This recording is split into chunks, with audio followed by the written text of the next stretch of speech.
So the previous video I forgot to mention about this. I start making the colored 3D printed windmills. This one stuck here. So here's an update. I 3D print the base red, top of this base or roof it's black. The body of the windmill is brown and the blades are white. I put this rooftop on this black, and the roof, this part of the roof is brown. Now in order to put this, you need to press really hard. I just put it just temporarily because I don't ship them.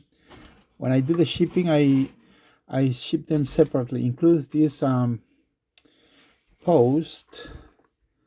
It goes in the back here, right here, and the steps or stair ladder goes here.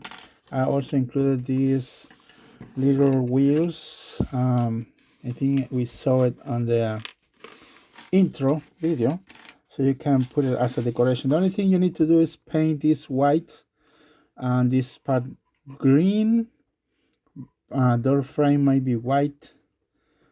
Just as a reference, this will be available later today. Will be available on eBay if interested.